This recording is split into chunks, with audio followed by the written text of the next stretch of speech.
Step right up, dummies, and listen to the stupidest sports show on earth with Rodney Newpol and Tim Van Stratton. Yeah. Well, hello there, dummies, and welcome. Episode 23 of the stupidest sports show on earth. This is our Jordan show, our LeBron show. Who else was 23? Give me some 23s that you know.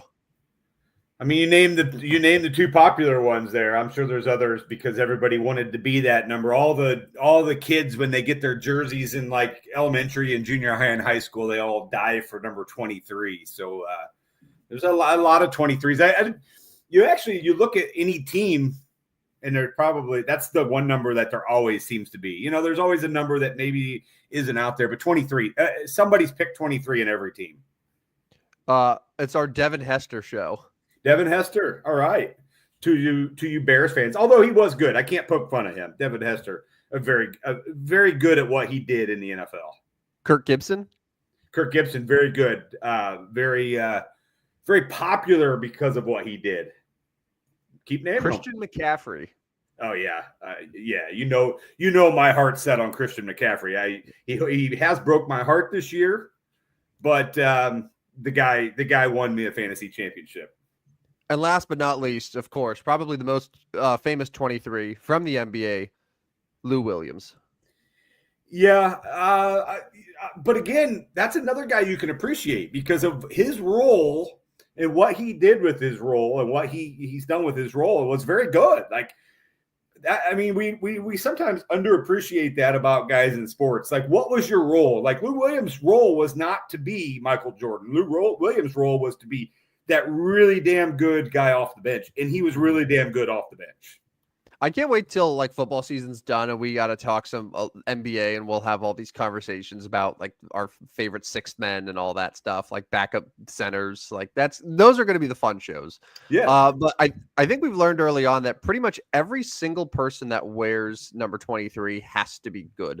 Like, I don't know if you'll ever see a 23 in sports where it's like, oh, this guy sucks. Not usually. And I think a lot of times, for whatever reason, like the top kid or the top dude gets to pick that number first. And so maybe that's why. It's the MJ number. It's the LeBron number. But yeah, that 23. Show number 23. All right, here we go. We did it. It was supposed to be Tuesday, but, you know, everything got mixed up after for last Friday. I don't know what happened there. Still don't. But anyways, we're here on this Friday morning. My name, as you can see on the screen, is Tim El Duque Van Stratton. With me is Rodney Newpol. He is celebrating his Philadelphia Eagles with a dominant, convincing victory where they just scored all their points in garbage time. And it was a pretty awful, terrible game. But congratulations. We're all so happy for you. Yeah, no, I mean, let's not go too far here. I'm not a Philadelphia Eagles fan, but I am rooting for them this year because they are one of my Super Bowl picks. And right now, I'm just doing it to absolutely do everything I can to trigger you. Everything I can to trigger you on the Philadelphia Eagles. Like Nick Sirianni, great play call last night. I'm trying. You didn't take the bait last night. You played it off really well. I appreciate that. Thank you. Yeah, I mean, come on. Philadelphia is still pretty good. And let me just say one thing. Washington showed that they were very tired last night, I thought. They are the last team to take a bye, well, with Philadelphia, but a younger team with a younger quarterback. Jaden Daniels was pretty bad last night. And whether it was tired or not, we'll just blame it on that. He looked tired. They looked tired. We're hoping for Washington's sake, for Dan Quinn's sake, they come back a little bit better after the bye. And why didn't Dan Quinn kick a field goal to go up one? I don't know. And I keep thinking about what went wrong there because, okay, it's a 1-point game. Like Jake Elliott, who missed 2 field goals and an extra point, gifted you an opportunity to take a lead there. They were well within field goal range. Zane Gonzalez the last couple weeks hasn't done anything to make you not believe that he couldn't make that field goal, right? This wasn't like they were attempting some 62-yarder. It's not like there were these wins and all that. Like it was well within range of a field goal. And it's 4th and 2, and like the play was immediately blown up Yeah. Weren't even close to converting it. And then the Eagles, of course, go down the field and then score, and then that's that. Like it between that, what was worse, Rodney?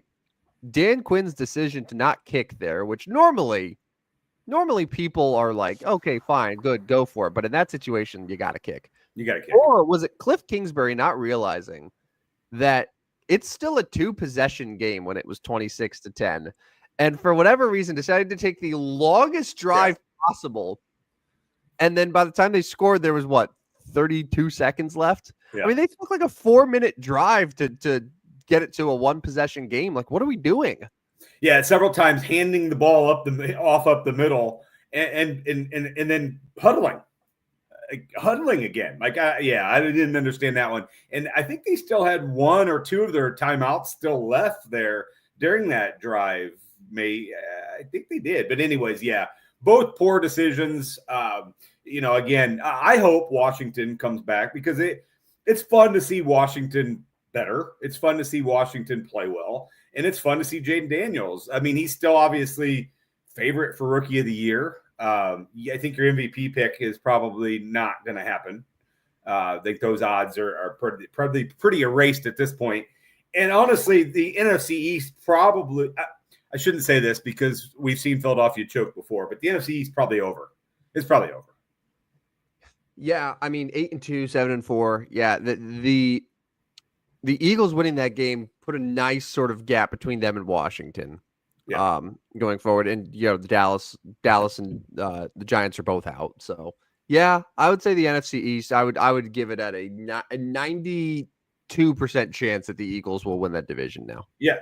I mean, we saw a major meltdown of the Eagles last year. I mean, I'm talking like cliche talk here, but probably learn from that. I can't see that happening again. Now for Philadelphia, I mean, they're in the mix for a top seed in the NFC, to be quite honest with you. I mean, with 2 losses, obviously that would be a big deal, grabbing that home bye, getting a bye, and then having a team like San Francisco, because San Francisco could be a 4 seed as coming to Philadelphia instead of going out west. So a lot on the line for Philadelphia here these next 6-7 weeks. It's really just Detroit is the only competition right now for the 1 seed. Because the Falcons aren't going to be in that. The NFC West winner isn't going to have that type of record, you would think, unless one of those teams gets crazy hot, which we've seen the 49ers go on, a 10-game winning streak to end the year and then end up with 13 wins. Like that could be possible. But no, when you win 6 games in a row like the Eagles have, your record is going to look really good. And I mean, they're 8-2. I can't dispute that. They're going to win the division. They're a playoff team. They got nice players. I don't know. Yeah. I don't know. I texted you yesterday. I said the Lions beat them by 30. Niners beat them by 20. I still believe that. Like, I believe if that you put the 49ers against the Eagles in January, playoff game, assuming the 49ers are healthy, you got Purdy, you got McCaffrey, I think the 49ers whoop their asses. Whether it's in Philadelphia or San Francisco, doesn't matter. So you talked about the Lions having the heads up for the 1 seed. Lions got Jacksonville, Indianapolis, Chicago coming up to finish this month. Like, that's 3 games we're expecting Detroit to win. So they're going to put themselves in a tough position to catch. Yeah. Detroit does have the Bills and the 49ers in December. So 2 games that are going to mean quite a bit for that number 1 seed. But yeah, Detroit's in pretty good shape. Looking at Philadelphia's side, you may know their schedule because you know the NFC East, but Philadelphia obviously getting ready to take a little bit of a bye, not the bye week, but they get the rest of the weekend off. They go to Rams next weekend. And I am done trying to predict the Rams. And then the Eagles got to go to your 2 worst. Yeah. The Eagles got to go to the Ravens on December 1st. So there's obviously still competition then at the end of the season with the Commanders, Cowboys, and Giants. So it'll be interesting to see. That 1 seed could mean a big deal in the NFC. Yeah. Rams, Ravens, Commanders, all on the road. Yes. In their final, 7 games or so. So yeah, it's not easy. It's not easy. But ending with a bad Cowboys team without Dak and then the Giants week 18 is a nice little boost for them and should give them some breathing room. But nobody better to lead them than Nick Sirianni, right? So they'll be led accordingly. I mean, that's the only reason I know that they're in great hands, because of the genius and intellect of Nick Sirianni, who's famously composed under pressure and who has never led them astray, and Nope. who has only achieved great things there. This is what I don't understand about yesterday. Like, all right, was it Jaden Daniels or was it the offense? But Washington just decided, hey, let's not take any shots down the field. None. Like, we have Terry McLaurin, who's had a great year.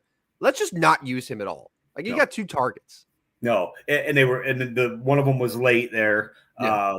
Zach Ertz obviously played pretty well. He had that 2-point conversion, which was an amazing catch, by the way. I don't know how you caught that. Fantastic. Yeah. You also have Noah Brown, who can play a little bit. I know he's not an elite receiver in this league.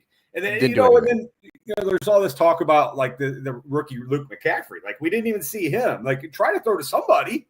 I was interested. You sent that graphic across. Austin Eckler had 6 catches, and like nobody else had a catch for Washington at that point. Yeah. So the final tally was Austin Eckler 8 catches on 9 targets for 89 yards. Crazy.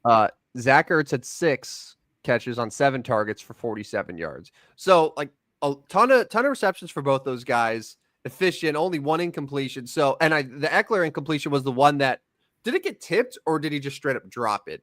I can't remember. I think it must have been early. I may have missed that one. It was in the first half. Yeah, okay, but it was one where it was on a 3rd down that he was wide open and just couldn't pull the catch. So that was the only incompletion there. But then after that, you had John Bates for 2 catches. And then McLaurin, Zacchaeus, Robinson, Brown, De'Ami Brown, and McNichols all had 1 catch each. Yeah. So I get it. I get it early in the game. For 10 yards or less. For 10 yards, I should have thrown that in. Sorry. Like, all of 1 yard, and McLaurin and Zacchaeus had 10 yards too. Yeah. So nothing down the field, no deep shots. Like, it was baffling. It was baffling the way that they played that game yesterday. And I get it to an extent earlier in the game, and obviously it was fairly successful at halftime taking the lead. But once you started falling behind, and to your point, especially there when you're down 2 scores, like, okay, now you have to throw the deep ball. Okay, you might throw another interception here, Jaden. That interception that he did throw was super untimely. I mean, Philadelphia just scored. He threw an interception. They just scored again. It was a complete snowball for him. But be willing to throw that second interception late in the game when you're down 2 scores, because it's your only shot. Like, you can't dink and dunk 4-minute drive and get back in the game. And I think Jaden Daniels looked really tired, and so hopefully the break for him will help him out. But yeah, it was baffling to say the least.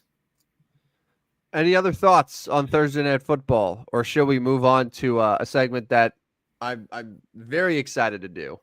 No, I mean, yeah, it wasn't a great game.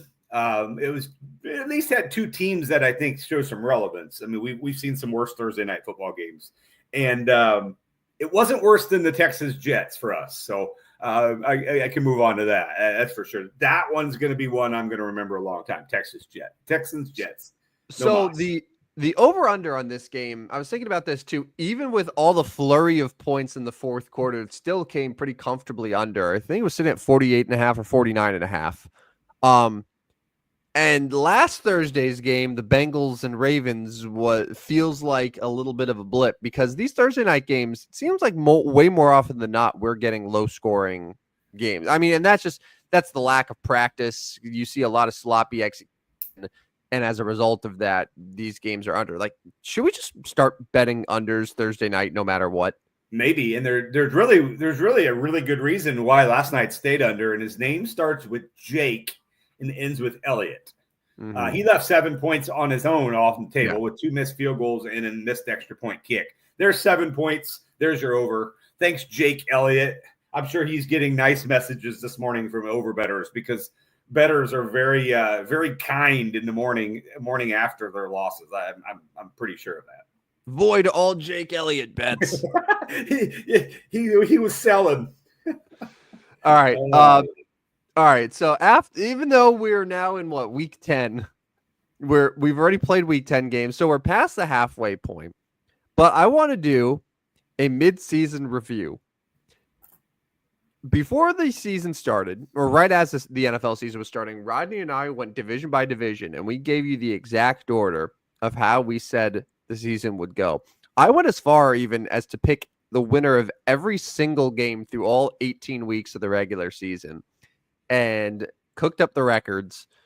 And I thought I had them saved. We were originally going to do them on Tuesday, but couldn't find them. So I had to go back and listen to our episode 4 of the Stupidest Sports Show on Earth in case you guys want to go back and listen to. Right. So we're not making this up. It's all right there. Episode 4. Feel free to check it out. We sounded great, very young, full of hope and love. So I went through and I just saw, hey, how did Rodney and I do? And now we are going to review that in our midseason review. Were we seasoned or were we mid? I'm very good at coming up with these names of segments. Yeah, I love it. I love it. Let's do it. All right. So I'm just going to give you sort of the division by division, and I'll tell you exactly the order that we had them. All right. So we'll start in the AFC North.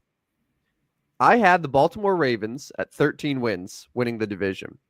I don't know if they're going to get 13, but Ravens first place, still in the mix right there. I then had the Bengals and Browns sitting at 11 wins. Ooh. And then the Steelers in last place with 9 wins. Definitely my biggest whiffs there were the Bengals and the Browns sitting at 11-6, especially the Browns. Yeah. Rodney, you had the Bengals winning the division over the Ravens. Ravens second, Steelers third, and then you were right on the money. You did not believe at all in the Cleveland Browns the way I did, and you had them DFL. So I would say my Browns whiff, and then your maybe Bengals in first. But what are your thoughts there? Yeah, that's we were very mid in that division. We're very mid in that division. I would say more mid. I would say more mid than seasoned. I think that's good. All right. Number 2, the AFC East. You and I both had the Buffalo Bills winning the division. Pretty seasoned. This is where it sort of falls off a little bit. If you remember, Rodney, I was very big on the New York Jets for some reason. Oh, I remember. I had the Jets at 11 wins. Oh, I remember. Second place. And then the Dolphins, Patriots. I said the Dolphins were going to take a step back, feel like that was pretty seasoned, and then the Patriots being in last place. The Patriots might not be in last place, by the way, when this season is said and done, because the Dolphins and the Jets are very much in the mix for that. Yeah. You also had the Bills. You like the Bills a lot. You had them as the 1 seed in the AFC, followed by the Dolphins, then the Jets, then the Patriots. It could end up being in that order. So yeah. I would say you won that one. Mid-season I am winning that one. So what do we do? The first division we're probably tied. Like we both kind of tied. So so it's 1-0-1 me. Yeah, I think that's good. AFC West, pretty easy. I believe we had the exact same order of finishers here: Chiefs, Broncos, Chargers, Raiders. I said I didn't mention the records going back and listening, but Broncos and Chargers I said would probably take steps forward just because, better coaching situations, and they certainly have. You kind of agreed, but also thought, maybe not immediately, probably like a year or two from really contending, particularly the Chargers, which I agreed with. So I think AFC West honestly is a tie for us. Yeah. Yeah, no, I mean, this one was, I wouldn't call it easy, but like you knew who 1 should be. You knew probably who 4 should be. It's really the 2 and 3 in the middle, like Broncos, Chargers. And obviously that could still they could still flip-flop this year. Who's second? Chargers are second right now, but yeah, I could see Denver making a little run and catching the Chargers in that division. I could see it. I don't know if it's going to happen, but yeah, no, I think we can tie on that one. All right. And then the AFC South, no surprises here. We had the Texans winning. I remember having a 3-way tie with the Titans, Jaguars, and Colts for 7 wins each. I don't think you're going to get 7 wins from the Jaguars and the Titans this year. Nope. You, Rodney, had the Texans followed by the Jags making the playoffs as a wild card team. I hope that's my worst pick. I hope it's my worst pick. And then the Colts, Titans to wrap things up. So, yeah. So I obviously swung and missed on Jacksonville. I'm not alone. There's other people that picked Jacksonville finish second and maybe make a wild card team. But they stink now, so I'll take my L on that one. All right, so do I get the narrow win there for the South? Yeah, you can have that one. That one can go to you. I'll concede that one. All right, so through the AFC, we each have a win, and then we've tied 2 other places. Yeah, tied. Yeah, tied. Right. So like, but okay. At least for myself, Ravens, Bills, Chiefs, Texans as the division winners. Which honestly, like, that doesn't take a rocket scientist to figure out that those teams were going to be the division winners and correct. The leaders through 9 weeks of the season. Here seems like from the beginning it was pretty obvious that those were the best teams. Yeah, no, for sure. I don't feel like the AFC has done much crazier stuff. I mean, obviously 5 through 7, and then the bottom. But yeah, we knew these teams would be elite teams. All right, the NFC.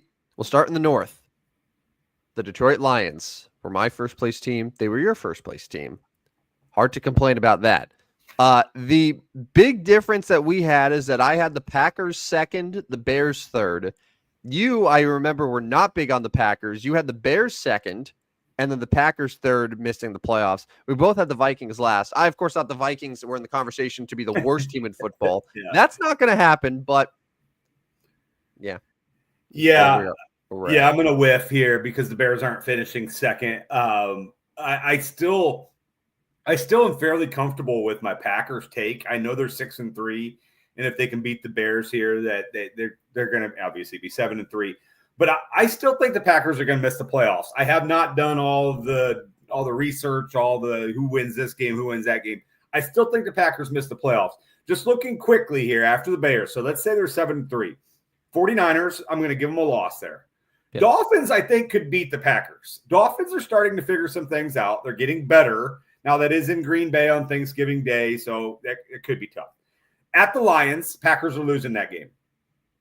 At the Seahawks, Packers could lose that game. And then it's the Saints, Vikings, Bears. If I had to put money down right now, I'm picking the Packers to miss the playoffs. You did a really good job of convincing me more that the Packers are going to make the playoffs. That's fine. By reading that, by trying to tell me that the Dolphins are going to go into Green Bay on Thanksgiving at Lambeau Field late November and win that game. Yeah, I mean, the Dolphins just went to LA and won. Okay, since you've been watching the Miami Dolphins like the last 3 or 4 years, have they won a game that the temperature was below like 60 degrees? Yeah, remember that playoff game last year? Tyreek was literally like come on, man. Like, don't sit here and tell me the Dolphins are figuring stuff out when you know damn well that they have no chance to win at Lambeau Field. Come on. On Thanksgiving Day. I'm gonna sell it though. Yeah. So that's my hope. Maybe I hope Miami gets back in the playoff picture. They could beat the Raiders and the Patriots and then go to Green Bay and be right back in the mix. Because honestly, let's talk the Dolphins real quick. I know we're not in that division, but they're 3-6. They've got the Raiders at home. They've got the Patriots at home. So 5-6 going to Green Bay. And I get it. Like, yes, they're going to be underdogs. Yes, there's going to be 0 degrees in Green Bay. But like, if they did win that game, they're in a decent spot because they got the Jets twice in their final 5 games. And like, who knows what the Jets are going to be? I could see a scenario where Aaron Rodgers is like, I'm hurt, right? I'm hurt. Something's hurt. And just quits because that's kind of what Aaron Rodgers does. Now they do have the Texans and 49ers in there. But anyways, maybe. Also, if Aaron Rodgers is hurt, they got Tyrod Taylor, and I actually like the Jets' chances there with Tyrod Taylor at this point. You're probably right. I was just trying to paint a picture that Miami could maybe make the playoffs. I don't know. Anyways, let's go to the next division. All right, next division's the NFC East. I have the Cowboys and Eagles tied with the tiebreaker going to the Cowboys just based on, how the season went. So that's going to be a loss for me, but 11 wins for both. Commanders, I had at 9-8, and then the Giants at 6-11. So for what I whiffed on the Cowboys, I more than made up for with the Commanders being over 500. You ended up Eagles first, no surprises. Cowboys, Giants, Commanders in last place. Yeah. The Commanders are another big whiff for me. Although at not you got them at 9-8. Yeah. I mean, at this point, they're probably going to finish 9-8 or better. But like, It'd be 2-4 to end the year if they finish 9-8. Are we sure that? Yeah, they got the Cowboys, they got the Titans, they got the Falcons, they got the Saints. So yeah, they should be in decent shape to get at least 9 wins. So you're a good call there. You're going to take the point on this division. All right. Who got the point for NFC North? I think I have to give it to you, only because of Bears Packers difference. That's a big difference. I mean, we neither one of us can take credit for Minnesota. We both had them last. I mean, I was higher on Minnesota than you were, but like I can't be that much higher if I had them last. I was high on the Bears. You were higher on the Packers. They're ahead. So I think you're ahead 3-1 in this little game we're playing. Wow. Yeah. Huge momentum shift. NFC West. Now, if you could only win some in your Substack and catch up, then yeah. Hey, man. The Utah Jazz were dominant yesterday. Yeah, dominant. Good win. Dallas. I'm not sure what's going on there. Why is Dallas bad again? Mavericks, by the way, not Cowboys. They're both bad, but why are the Mavericks bad? They had to start something called the Quentin Grimes yesterday, who I know you're very familiar with. I am very familiar with. He hit some shots, but yeah, why? Why is he starting? Who's out? Clay, I believe, was out. Well, he's old. Yeah. All right. Well, Anyway, a brief little Mavericks Jazz intermission during our NFL midseason review. NFC West, the San Francisco 49ers, no surprises. We had them both winning the division. I think the only division that you and I had different. Okay, no. So we had two. So we had AFC North was different for division winners, and then the NFC East. But everything else we got the same. But we had 49ers. I had the Rams coming in at 8-9. Second place, and then I had the Cardinals and Seahawks both at 6-11. Obviously, I think the Cardinals are already at 6 wins. Are the Cardinals already at 6 wins? Yeah. Or so that's not going to happen. And then the Seahawks, I've never been a fan of them. You had the 49ers 1, the Seahawks 2, and one of your wild card teams, followed by the Rams and the Cardinals. Yeah, I don't know what to say here because I really don't know how this is going to finish. Yeah. I mean, obviously Arizona is right there. I honestly don't know how this division is going to finish because, like, I see a scenario where we both see a scenario where San Francisco wins this division still, the best team, but I see a scenario where Seattle can win 2, 3, 4 straight games. LA can find a way to win a couple in a row. I see a scenario where Arizona falls back to the earth a little bit and finishes 7-10. I don't know, man. I don't know about this division. Can we give a point in this one? I don't know. Like, we're if you get the point, why? I don't know here. Yeah, my point would be being down on the Seahawks, but even still, like, we can't really say it because it's still too early. So I think this has to be a wash. Yeah, for sure. That's what I'm saying. Like, I don't know if we know how good or bad the Seahawks and Rams are for sure. They're pretty mid. And then neither one of us got Arizona, right? Like, we both had no idea Arizona was going to be a division leader at this point. So, right. It's a wash. So 3-1 with 1 to go. You officially win the mid-season review, season or mid. Good job. NFC South. I think the NFC South might be our strongest one yet. So, looking at these records, this is what I had. I had the Falcons at 10-7. I had the Bucks at 8-9. I had the Panthers at 5-12. And then the Saints at 4-13. I think all of those are possible. The problem is the Saints got that pesky win on Sunday to give them 3 already, and like asking them to only win 1 more game with an interim coach for the rest of the year. Derek Carr's back. It might be a little tough. So maybe the Saints probably end up like 5 or 6. Yeah. The 2-0 start really helped them there. Panthers, I could see getting up to 5 wins. They're already at 3. Bucks are, they're kind of fading a little bit. The injuries, but like 8-9, I think, is within reach. And then the Falcons just screamed 10 wins. Yeah. That's it. Yeah. Like 1 game ahead of Tampa, probably. Like, whatever it takes to finish 1 game ahead. And honestly, I could see a scenario where Atlanta, because it's Atlanta, like ties with Tampa but they get the because they beat them twice. Like whatever Tampa gets to. So if Tampa gets to 7 wins, Atlanta's like, yep, we're getting to 7 wins, and we'll go to the playoffs at 7 and 10 because that's what's happening. I mean, Atlanta is 2 games, won both games, so they have the tiebreaker. So even in a tie scenario, Atlanta makes the playoffs, and I just Atlanta just pisses me off more than anything. Like, why are you not better than this? I'll never understand. Yeah, well, so the good news for Atlanta though is that like because Tampa Bay has had all the injuries, they've created a little bit of a gap there. So the Falcons are 6-4, the Bucks are 4-6. So there is that sort of 2-game difference. Yeah. So I think that helps. But yeah, I mean the Falcons have won a lot of close games. Their point differential is +2. It's not like they've been a very dominant team.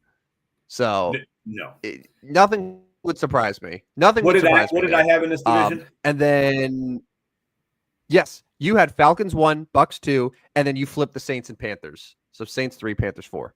Yeah, which could still happen. So it's honestly tie pretty much. Yeah, sure. Interesting. Interesting. And kudos to you for picking up the win. And then playoff seeds, I'll just run through them real quick. So we'll start with you here. So your playoff seeds in order. Rodney had the Bills number 1, Chiefs 2, Bengals 3, Texans 4, Ravens 5, Dolphins 6, Jaguars 7. Okay. So fell off the rails a little bit at the end, but honestly, first 5, pretty strong. I had faith in the state of Florida. That was probably my problem there. Jacksonville, Miami. And then Tampa on the other your side. Florida teams, like across all sports for some reason. I think they should be better. Like Miami should be better. Right? And okay, so Miami, part of that reason is obviously they missed their quarterback there for 4 weeks or whatever it was. But I don't know. Like don't get me started on Miami again because I still think there's a shot. There's no shot. I'll save you the trouble there, partner. There's no shot. Right. AFC, I had Ravens, Bills, Chiefs, Texans, and then Bengals, Browns, Jets. So so our wildcard teams really just sort of petered off. Your faith was in the state of Ohio. Yeah. Not any better. I don't know why. Yeah, you love your Ohio. You love your Ohio teams. I do. I do have a well-documented history of covering the Ohio sports market for some reason. I've been to Ohio once. Well, I went to the Pro Football Hall of Fame, and I went to Cleveland, the Rock and Roll Hall of Fame, like the same weekend. So that was my Ohio experience, and ever since then, I fell in love with everything there, all the teams. And there you go. Yeah. NFC. So you had the Eagles as your 1 seed, 49ers, Lions, Falcons, wild card, Cowboys, Seahawks, Bears. Okay. All right. Lions, Seahawks, Bears. Yeah, Bears aren't making the playoffs. Seattle might get in. We don't know who the wild card teams are going to be in the NFC, and that's where I'll still stick with Green Bay not making the playoffs. I'll tell you, I'll save you the trouble. The Seahawks won't get into the playoffs. So no Seahawks, no Dolphins. Man, you're confident today. Okay. Well, I mean, look at the NFC, dude. Like the way that it's structured right now. So the Packers are 2 games ahead, or a game and a half ahead of Seattle. The Vikings are still. I know we're kind of down on the Vikings, but you forget the Vikings are still 7-2. There's a really good chance that the NFC North could have 3 playoff teams there.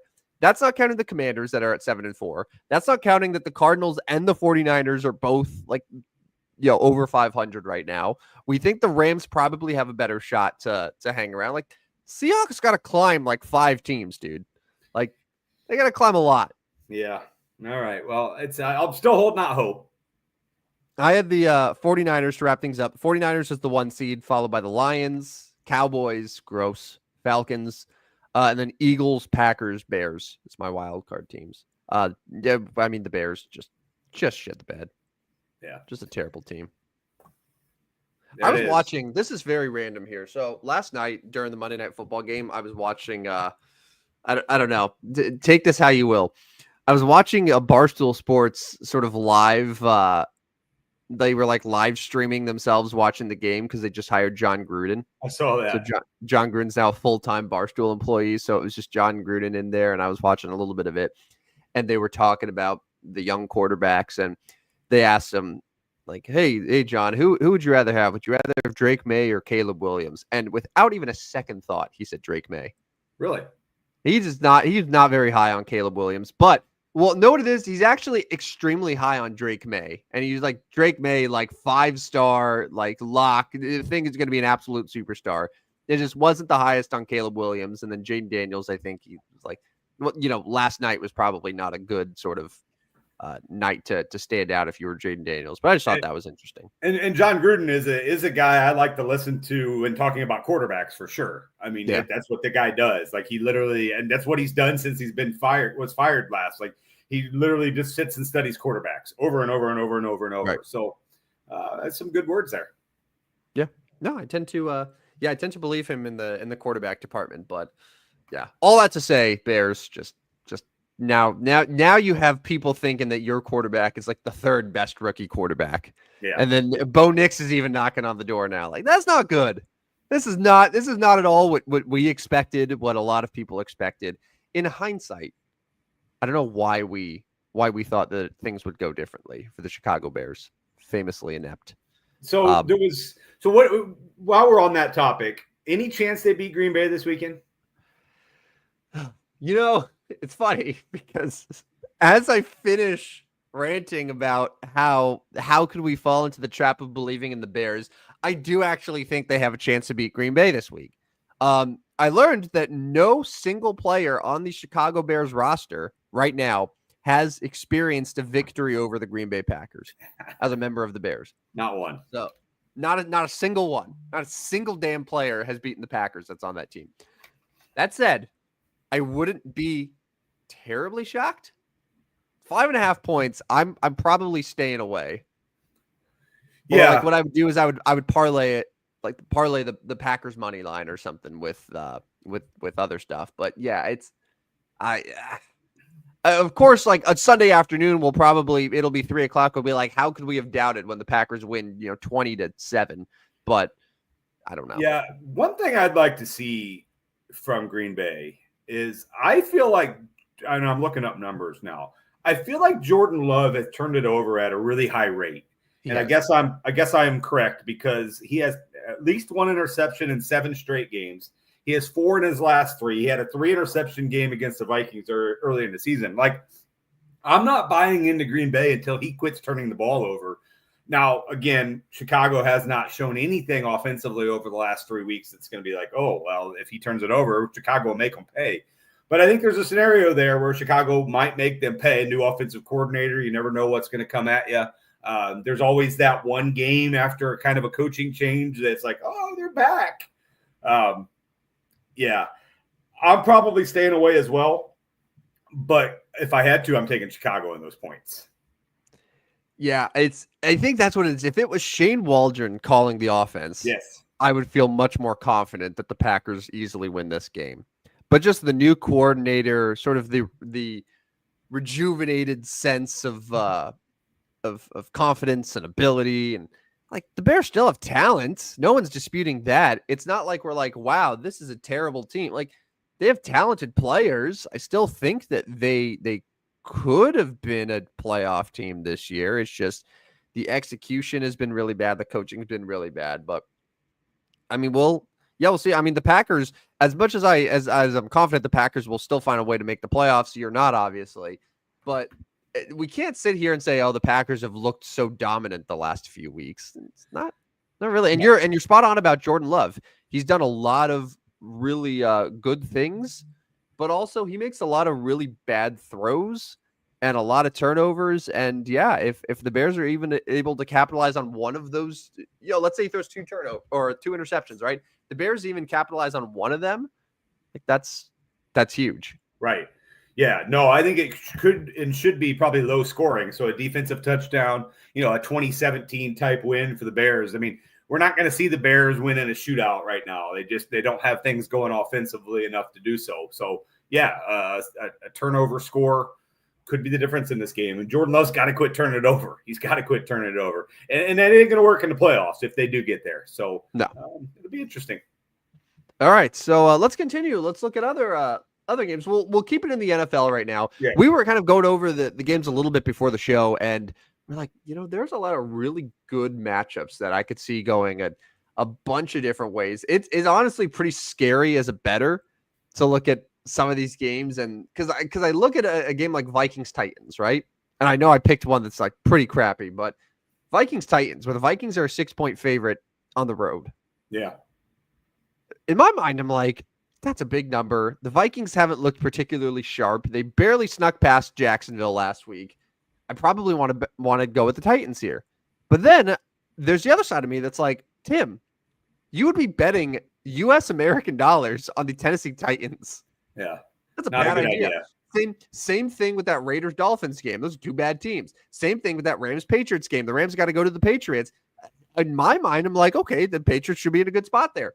But then do I want to bet hard-earned American dollars on the Patriots? Yeah. The Browns at the Saints. Like these are a lot of matchups. Colts Jets is another one. Scares the crap out of me. So I don't know. It's going to be one of those weekends where I feel like it's going to be a lot of player props and not a lot of spreads. Yeah, and that's where when we get to our best bets for betting, that's why you'll see what my mindset is going into this week as far as my NFL betting is like, okay, some of these games where there's two bad teams or a bad team that kind of looks sexy against the spread, like, yeah, probably best to stay away. They got like the two sides, one talking to me saying do it, one saying don't, the devil in one, the angel in the other. But yeah, so I think at this point for me, like I am going to try to focus on the teams that I really think are good. Mm-hmm. And if the number looks right, I'm going to take that number and I'm going to stick with the teams I think are good in the National Football League. And maybe it works, maybe it doesn't. But I think that's my approach here for Week 11. And there are, I rattle off a bunch of the games with like kind of crappier teams and stuff, but I would say the best games. So in the noon window, Packers Bears is always fun because it's that rivalry. And then Ravens Steelers is going to be awesome. And then the NFL, I've noticed the last couple weeks that they've really put multiple good games on in that 3:00 window. Normally you just have one and then they kind of throw like the Chargers and Titans and whatever other filth there. But the 3:00 window, we have Falcons, Broncos, Seahawks, 49ers, and then Chiefs, Bills. Obviously Chiefs, Bills is going to get massive ratings. That's going to be the focus there. That game is in Buffalo, but those are three really good games. Get your YouTube TV on, put all three of those games in your multi-view and just set it and forget it and enjoy it. So, so those are going to be really good. And then Chargers, or Bengals Chargers Sunday Night Football, they got flexed because initially it was Colts Jets. Thank God that they moved that one out. Yeah, no more Aaron Rodgers on primetime for a while would be just fine. Very, very fine with me. But Bengals Chargers, I think, should be good. At 4-6. The Bengals need to win this game, right? I mean, how many damn must wins does this team have? And they keep losing them. But here's the thing: the AFC, they picked a really good year to do this because the AFC as a whole is so bad after those first 3 teams. Yeah. So okay, so AFC, who's for sure making the playoffs? At this point, the Chiefs, Kansas City, Buffalo, right? Houston, yeah, and then Baltimore, Pittsburgh. I'm still not sure Pittsburgh because they've started so well. Yes, Pittsburgh probably should. That's what I'm saying. I'm not asking if the Steelers are amazing. I'm just asking, are they going to make the playoffs? And based on how the season started, they're 7-2. Yeah. There's 5 teams right there. Yes, those 5 should be in great spot to make the playoffs. Yeah, but then it's the Chargers are 6-3 right now. So if the Bengals win this game, that's a huge push for their playoffs because it's against a team that's directly in front of them. Right. So like if they lose though, then that's going to be really, really hard because they're not even going to have that tiebreaker. But then it's like Denver. You think that Miami's still in the mix? It's a lot of really bad teams after that. Yeah, so to your point, yes, Cincinnati, a big win here would put them in a great spot to be at least contending over the final weeks. But I swear this is their third must-win game of the season, the third. And they're 0-2 in the first two. But you're right, like you can't lose this one to LA.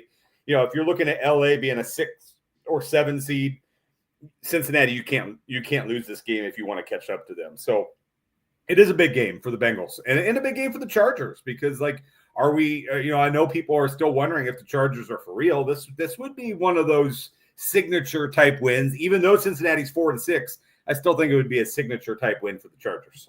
Yeah, I mean, the Chargers have a much better defense, yeah, and it's hard to argue like Jim Harbaugh versus Zach Taylor. Yeah, so like really, it's going to come down to just is Joe Burrow and Jamar Chase, because if they have a performance like they did against Baltimore, they should win, because I don't think the Chargers offense is going to be able to. I mean, yeah, I think did. Yeah, I think anytime you get like 300 receiving yards from a guy, yeah, you probably should have a good chance of winning. Yes, but LA will have a better plan and better execution than the Ravens did.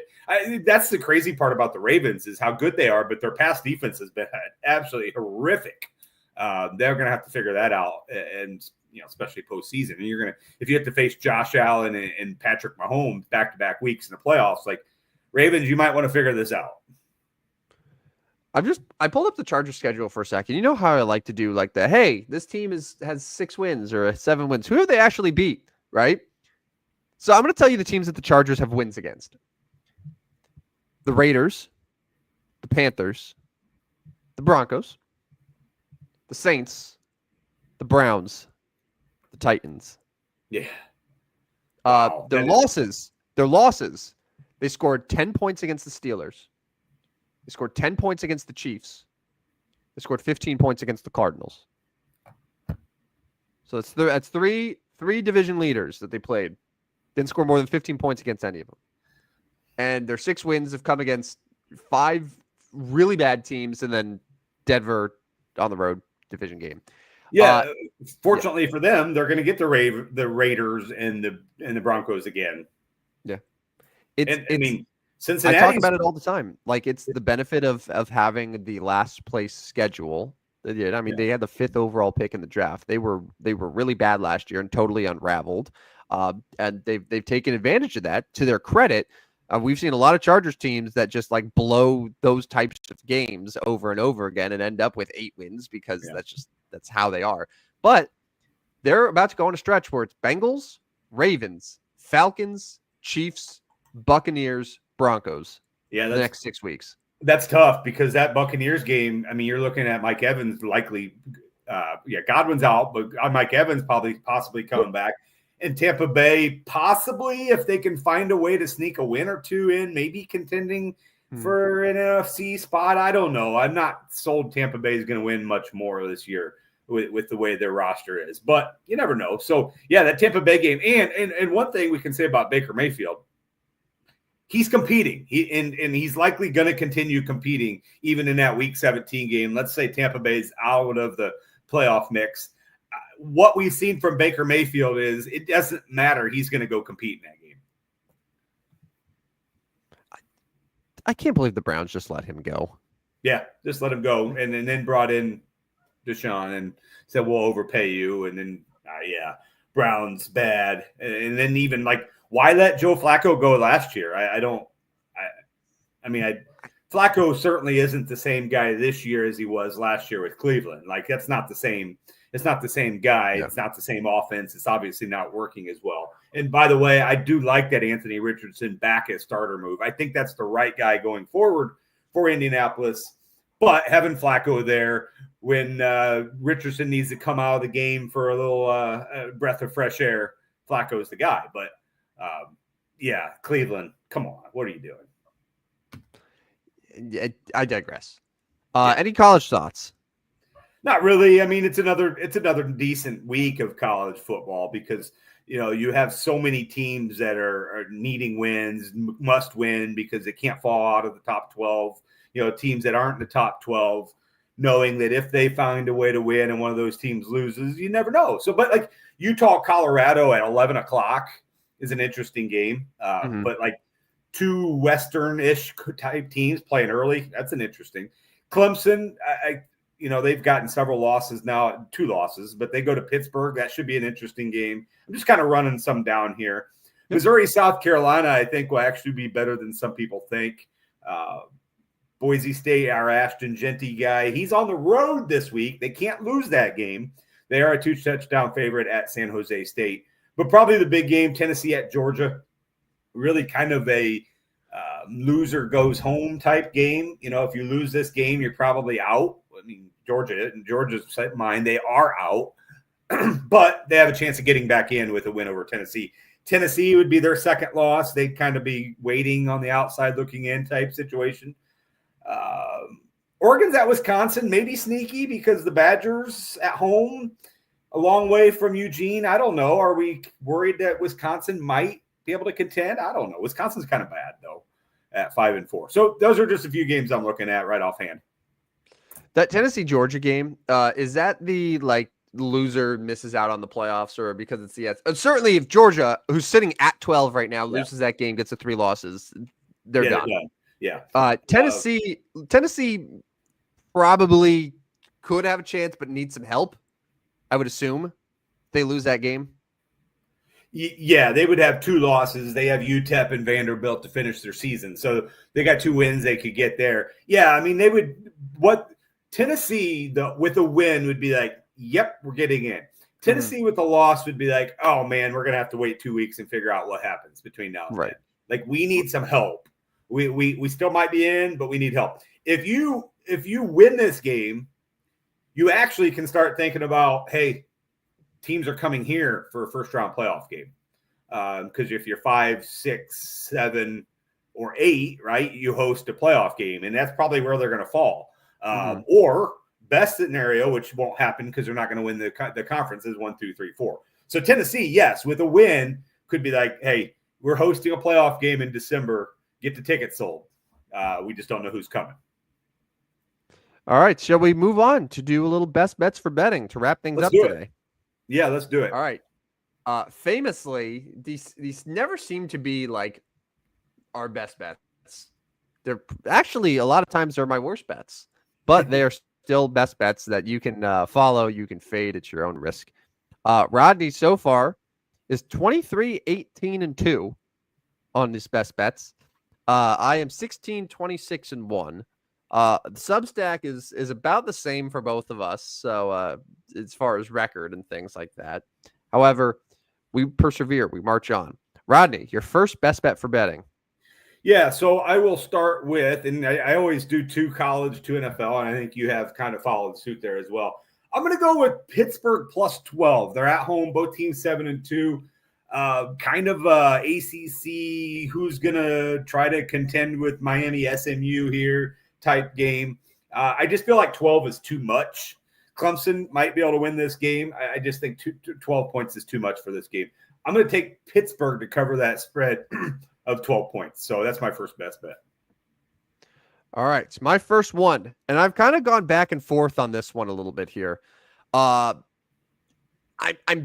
counting on Georgia in a must-win game at home, coming off a bad loss to Ole Miss, to right the ship and to win this game. There's less pressure on Tennessee than there is on Georgia. I don't feel super confident because Carson Beck's been playing pretty bad the last few weeks, but this is sort of like the game that Georgia has to win, and I think they know that. And I just hope that they get it by 10 points here. Yeah, very convincing. I know. Yeah, so I've spent a lot of time taking Georgia this year, and it just has not worked out for me. So best of luck to you. My second one is going to stick with you in the SEC, but I'm going to take Missouri, 2-touchdown underdog at South Carolina. So famously, the Missouri coach last week was quoted, Eli Drinkwitz was quoted as saying it keeps them in the college football playoff conversation. With 2 losses, I guess that is the case. And South Carolina actually would be as well. And with the SEC, like, you never know what's going to happen. A lot like the Pittsburgh-Clemson game, I took a game I feel is going to be competitive and took the 2-touchdown or double-digit underdog So I'm hoping for some competitive games this week, some close games. Don't care if Clemson wins. Don't care if South Carolina wins. But if I can get Pittsburgh under the 12 and Missouri under the 14, I'll call it a win. So there's my second best bets for betting in the college game. All right, I'm only doing one college this week, and I'm going to give you 3 NFLs. I'm kind of subscribing to the Rodney method here of just taking the better team to cover. I think the Falcons are still a better team than the Broncos. Atlanta is wildly inconsistent. They showed that last week by losing to the Saints. Now they have a pretty tough matchup to go at Denver, but I believe in Kirk Cousins. I believe in the Falcons, and as an underdog here, I like their chances. So I'll probably bet them outright to win, but I'll take Falcons +2. Okay.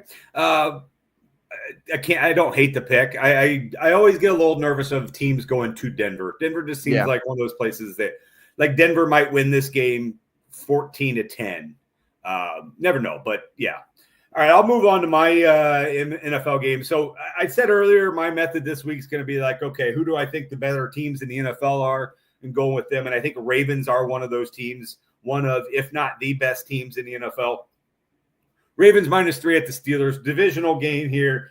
Ravens give up a lot of passing yards, but can Russell Wilson take advantage of that? I'm not sold on that. It is in Pittsburgh, which is a little bit, concerning. Not terrible weather yet. It might be colder, but not terrible weather yet. I'm just going to take Baltimore -3 here. I could see it coming in at 3. Okay, I'll push. I would obviously much rather push than lose. So I'll take Baltimore, who I think is one of the elite teams in the league, to win on the road. My third best bet, the 49ers. I'm surprised it's only 6.5. They're a big home favorite against the Seahawks. This is one of those rivalries where it pretty much feels like the home team always wins. More or less. I think that they played earlier this year at Seattle, and San Francisco won pretty comfortably, but 49ers are a much better team. McCaffrey's back. I know last week at Tampa was close, and I mean, it's one of those things where you're traveling to the East Coast. Baker's going to give you a run, but I don't think the Seahawks will put up much of a challenge here. So I like the 49ers quite a bit. And at 6.5, I love that number. So taking the Niners for a big win. Okay, and I could get with you on that one. My last one's going to be the Buffalo Bills. Now, okay, so don't get me wrong. I said I'm taking the good teams in the NFL, and Kansas City is certainly a good team in the NFL. If not, they are the best team, and still somebody beats them. But a little bit of do factor here, and in the end, I am taking the Buffalo Bills to win the AFC this year. And if I'm doing that, I'm taking them to win games. And a lot of factors here. I'm just taking Buffalo -2. The do factor for Kansas City is due to lose. I know that's not a great way to bet. Buffalo is really good. That's a good way to bet. Hey, here's a good team. They're only a 2-point favorite. They're at home. Several good reasons there. I'm going to take Buffalo. I'll take Buffalo -2. And if Kansas City beats me again, they beat me again. You at some point, you just tip your cap to Kansas City because they continue to win. This would be not surprising, but this would be an impressive win for Kansas City. No matter how they won, this would be an impressive win. I would agree with that. And I would have to stop saying, oh, they're so overdue, because I'd be like, well, they're 10-0. And yeah, they're just not going to lose. And we talked about this before the show. Like, do they have motivation of going 17-0? Maybe not. I mean, if they can get the top seed, it doesn't matter as much. But I mean, they've shown they don't necessarily need the top seed either. So a lot of questions there. I'm just going to go with Buffalo and hope for the best. All right, my fourth and final best bet for betting. This is a system play. I don't want to do this. Yeah. But I have to respect the system. The Texans just got finished against the Lions. They coughed up a 23-7 lead, losing to the Lions in Houston. They now got to go face their in-state rival, Dallas Cowboys. The Cowboys have looked very, very bad. Dak Prescott's not on the field. That said, 7.5 is a very big number for a Cowboys team that is at home, that is very desperate to get a win.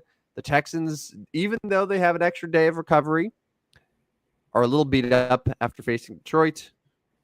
Is Nico Collins going to play? I believe so, right? I believe he I believe will. so.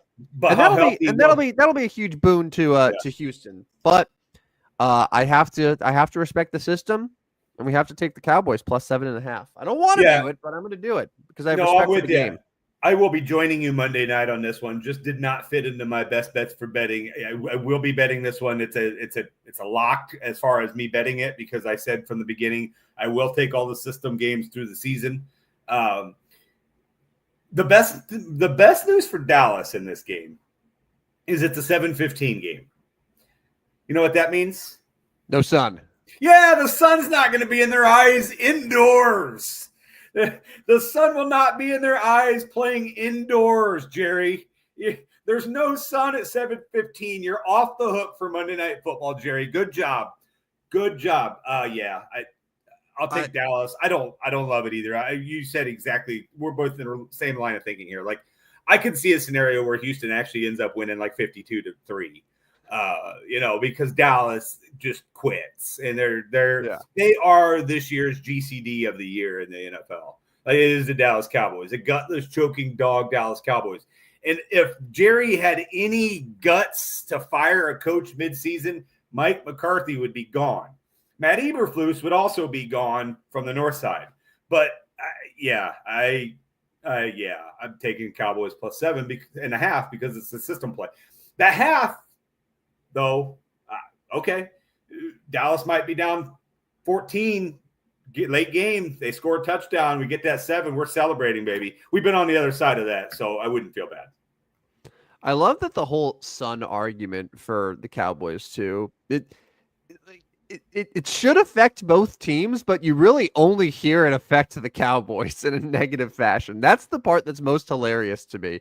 Like the way that the Dolphins have Hard Rock Stadium, the sun beats down on the visiting thing, and it's like 20 degrees warmer on the visiting sideline than the home sidelines. They gave themselves a great home field advantage. The Cowboys decided to do this, and it only impacts them in a negative way. It's that's the part that's most hilarious. They just can't see, which is kind of important. Yeah, no, I would say so. I would agree with you there. Sight is good.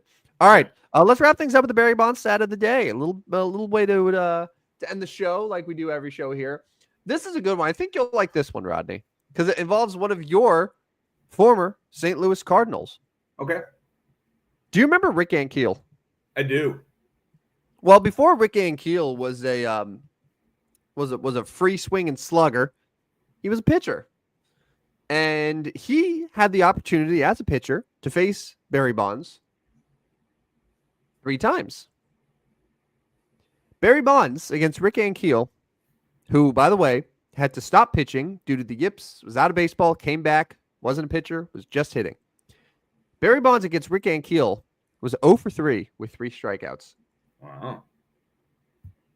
By the way, he was facing a 20-year-old Rick Ankiel at the time. Yeah. Lefty-lefty matchup there, always interesting. I obviously don't remember the exact time at that, but I do remember like this being hyped up because the young Rick Ankiel is like, oh, we've got a solution to Barry Bonds. It's this young fireball left-hander that Rick Ankiel ended up his career as a center fielder. Yes. So it was first full appearance against 20-year-old Rick Ankiel. Bonds worked him to a full count before striking out swinging. Second plate appearance, Ankiel got him struck out swinging on 3 pitches. And then third and final plate appearance, again, Bonds struck out looking on 3 pitches. And that was the only time that they ever faced each other. Good job, Rick Ankiel. We give you a shout out because there's not very many that can say Barry Bonds never reached base against him. No. Well, that's it. That does it for Barry Bonds stat of the day. That does it for episode 23 of the Stupidest Sports Show on Earth. It would have been great if Rick Ankiel was also named 20 or was also the number 23 to wrap things up. He was 24. 24. Yeah, it would have been very fitting. So our next show will be our Rick Ankiel show. Right. And also our Barry Bonds Pittsburgh Pirates show. Yes, good one. The skinny Barry Bonds. The skinny base stealing Barry Bonds show. Yeah. And then we'll have 25 next Friday, which will be the roided out slugger Barry Bonds show that we know and love. 25 is also a number. Like 23 is the NBA number. Like if you're 25 in baseball, like you have to hit 500 home runs in your career minimum. Yeah. Yeah, no, I'm with you on that one. Yeah, the Barry Bonds show, and then we're 2 weeks away from the. Are we doing one the morning after Thanksgiving? You know, we probably should rethink that one. Probably have to reschedule. We'll announce it on our social medias. Yeah. In case you're wondering where you can find that announcement, we are at Stupid Sports Show on Twitter. We're not calling it X. It will never be X. I joined Blue Sky, by the way. I finally gave in. I'll let you know how it is. Yeah, please do. Please do. I don't know. I'm not quite ready for that yet. But yes, let me know. Let me know if I'm missing anything over there. I will. But yeah, anyway, you can follow us at Stupid Sports Show on Twitter. We're also on Instagram. You could subscribe to us on YouTube. You can listen to us anywhere you get your podcast, Spotify, Apple, iHeart, all the above. So, yeah, that's going to do it for episode 23 of the Stupidest Sports Show on Earth. We will be back Tuesday night, 9 p.m., to recap all things NFL, college football, probably sweat a little NBA. Draymond was so close to that triple-double, man. He had a good night. But he was, he really wasn't far away, and pending an overtime situation, and it was close to that. Maybe he was going to get there, but it wasn't too far off. It wasn't my worst pick, that's for sure. No, heavens no. The worst pick was when we took Larry Markkinen to be the king of the court. Yeah, so that's back on Wednesdays, by the way. The king of the court is now back on Wednesdays, every Wednesday. And this last Wednesday came in with a boom, baby. It was like, oh, we got Karl-Anthony Towns is absolutely eating. Oh, Giannis is really good. Oh, Wemby's going to go for Giannis won, though, right? Giannis got 80, dude. Yeah, it was like 59, 14, and 7. But Wemby wasn't far behind, and didn't Wemby have double-digit blocks, which I know doesn't count for this? I don't know. I don't know what the blocks were. The problem is, I was looking at Wembanyama's stats. I don't know what he finished with, but he wasn't getting a lot of rebounds because he was shooting threes. He was staying outside. There was one point where I looked at his numbers, and he was like 45 points, but 1 rebound, 1 assist. So he had 56 and 2. Yeah. And then so he had 3 blocks. Okay, so he's got double digits over his last couple games. Okay. 8 for 16 from downtown. So he finished with 58. So yeah, he really wasn't even close to Giannis. Giannis absolutely torched. And you mentioned Karl-Anthony Towns, which I thought was a good pick, and it was, but didn't win. Didn't win. Good job, Giannis. I wonder how much. Did you look? How much did they win? What was the bonus? Oh, it was like a $64 bonus bet for everyone. I mean, it wouldn't have mattered to us. We would have lost. Right. Yeah. No, it was. There were thousands and thousands of people that took Giannis, and probably a good decision to take Giannis with no Dame against a crappy team. And yeah. Although, if I would have won that Wednesday night, you probably would have thrown it on the Commanders. I would have thrown it on the Eagles. I don't know if I would have thrown. Yeah, I don't know what I would have done with it. Or you would have thrown it on Terry McLaurin over 2.5 receptions. Yeah, and something stupid like that, and then just be so triggered all night. Yeah, that was probably what I would do.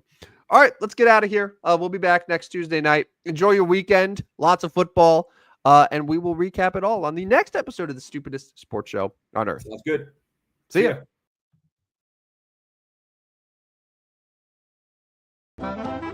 Step right up, dummies, and listen to the Stupidest Sports Show on Earth with Rodney Newpol and Tim Van Stratton.